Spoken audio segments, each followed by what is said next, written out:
Hi friends, ഇന്ന് നമുക്ക് beach വരെ വരേണ്ട ഒരു ആവശ്യം ഉണ്ടായിരുന്നു.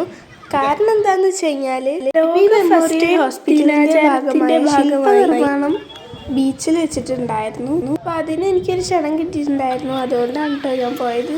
ഞാനും ആ നിർമ്മാണത്തിൽ പങ്കാളിയായി. എല്ലാവരും ഇതിൻ്റെ ഫൈനൽ കാണാൻ വേണ്ടിയിട്ട് ആകാംക്ഷയോടെ നിൽക്കുകയാണ് കേട്ടോ.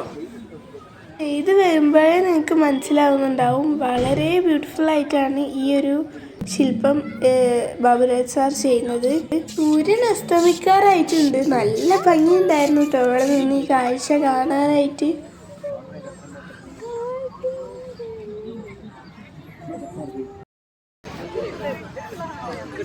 അപ്പൊ ഗൈസ്, ഇതാണ് കേട്ടോ ഇതിന്റെ ഫൈനൽ ലുക്ക്.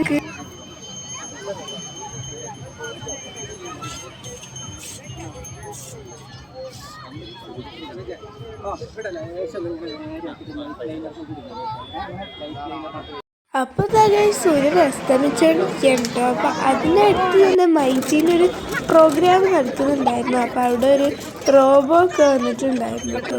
ഈ റോബോക്ക് ഞാനൊരു പേരിട്ടപ്പോൾ എനിക്ക് ഗിഫ്റ്റ് കിട്ടിട്ടോ. എൻ്റെ പേര് ജി റോബോ എന്നായിരുന്നു. പിന്നെ ഒരു കുട്ടി അവിടെ എല്ലാവരും ഇതേപോലുള്ളത് കഴിക്കുന്ന കണ്ടപ്പോൾ ഇങ്ങനെ നോക്കി നിൽക്കുന്നുണ്ടായിരുന്നു. അപ്പോൾ എനിക്ക് പാവം തോന്നിയപ്പോൾ ഞാനൊരു മിഠായി വാങ്ങിക്കൊടുത്തു കേട്ടോ. പിന്നെ കണ്ണ് കാണാത്തവർക്ക് ഹെൽപ്പായിട്ട് ഞാൻ അവർക്കൊരു പാട്ടൊക്കെ പാടിക്കൊടുത്തു. പിന്നെ അതിൻ്റെ അടുത്ത് തന്നെ ഒരു ചികിത്സയ്ക്ക് വേണ്ടിയിട്ട് ഇവിടെ കോൽക്കളി നടക്കുന്നുണ്ട്. അങ്ങനെ ഇന്നത്തെ ദിവസം ഇങ്ങനെ കഴിഞ്ഞിട്ടുണ്ട് കേട്ടോ. എല്ലാവരും സബ്സ്ക്രൈബ് ചെയ്യുക. Bye bye.